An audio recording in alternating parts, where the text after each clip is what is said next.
Hi friends, welcome back to my channel. Today's video is all about leveling up in your 30s. I've been thinking about things that I do or have done so far in my 30s that really bring me peace of mind, and I want to share them with you. I think your 30s are such a great decade of life because you start caring about your peace more, your energy, and just doing the things that you want to do. Whereas maybe in your 20s, you are more focused on hustling and establishing yourself and figuring out some foundational things. And that's not to say that doesn't happen in your 30s, because I feel like as long as we're living, we're trying new paths, figuring out what we like and don't like. I just really think that your 30s is where this kind of thing starts to kick up even more. So let's talk about a few things to invest in your 30s to help you level up. First up is your personal space. I really do hope you have a safe place to lay your head at night and wake up in the morning. And wherever this is, needs to have something about it that makes you proud. I don't care if you live alone, with a roommate, with your parents, there should be something around you that makes you happy about the space that you have. When we're a bit younger, we might accumulate things based on the fact that it was given to us, based on the fact that it was cheap, based on the fact that it was just functional and not necessarily beautiful, or that it fit a theme that we're going for in our home. As I've gotten older, I've noticed that I need to have things around me that feel cohesive. I need to have a certain aesthetic to my space. My home needs to feel cozy. It needs to be decorated a certain way. I'm a homebody, I'm an introvert, I'm a Cancer, so home is where I like to be anyway. It's where I spend most of my time, so everything around me needs to really get me in the right headspace. And this doesn't have to be about decor, it can just be about taking care of the space that you have, keeping it clutter-free as much as you can, cleaning it regularly, making sure it smells nice. I've been on a big purge the past several weeks where I am getting rid of things. I am organizing things, I'm recycling things, taking things to the Goodwill, getting rid of things that I no longer identify with, because I find that unnecessary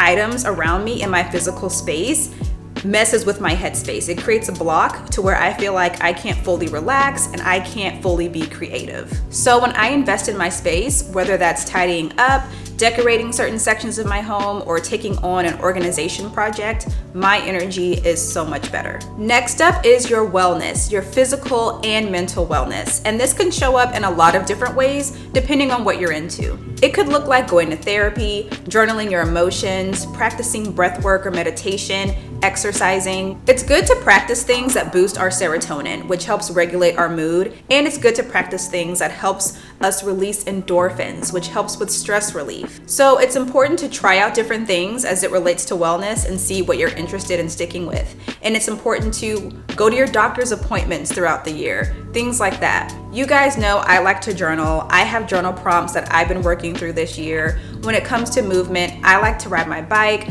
I like to take walks, I do yoga sometimes. Those are the kind of ways that I practice physical and mental wellness. If you don't have healthy go-to ways to combat stress or difficult seasons, you could respond to those situations in unhealthy ways and take longer to bounce back from them. So taking care of your wellness is all about sustaining you and helping you navigate through life and respond to life stressors with more resilience. And it's about taking care of your physical body as you age. One of my favorite areas to invest in is convenience. I am not Miss gotta do it all myself. Absolutely not. I will pay you to do it for me. There are so many hours in a day, and there are people out there with specialized skill sets that can help you, and I take advantage of that. One area of convenience that really helps me is food.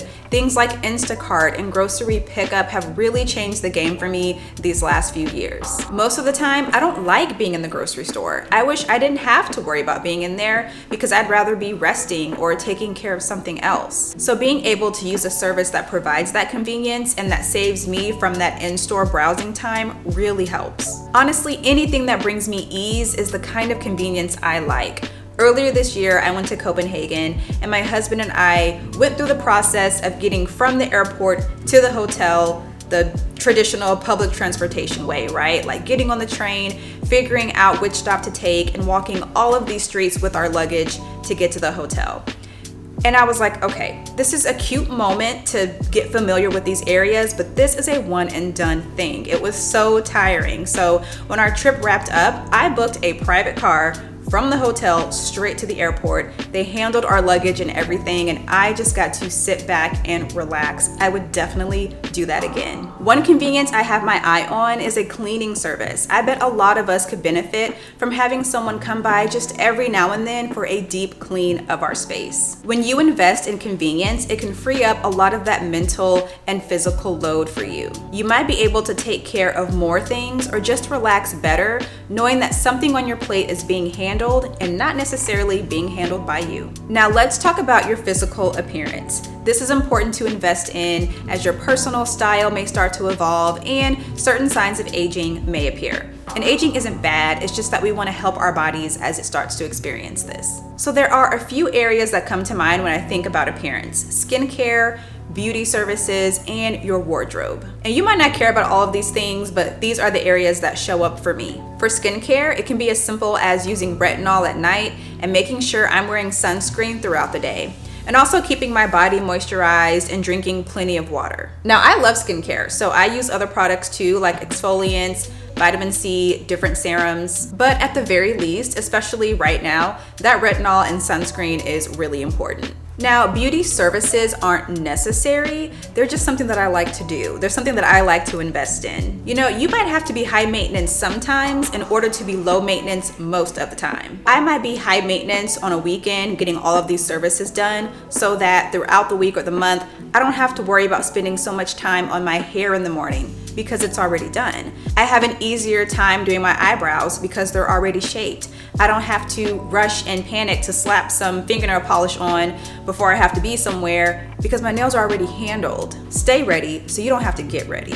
Going along with that physical appearance thing is your wardrobe. It's so important to invest in pieces that speak to who you are and that also have longevity in your closet. Things that are quality. I've been slowly but surely building a capsule wardrobe these last few years. I want pieces that I'll reach for throughout the year and year after year. Things like quality t-shirts for the spring and summer, good sweaters for the fall and winter, good shoes, and good handbags. Investing in quality helps you avoid that cycle of always having to replace the same kind of items because they're no longer any good. A lot of shopping experiences in my 20s included buying things that were for one-off uses, things that I needed a very specific environment to wear them in, and things that just weren't great quality. Now I'm spending a lot more time thinking about the items that I need, the items I want, looking at the materials that they're made with, and doing more research to weigh my options. Actually, I want to expand on that quality piece a bit more because quality just overall is such a great thing to invest in. And this goes beyond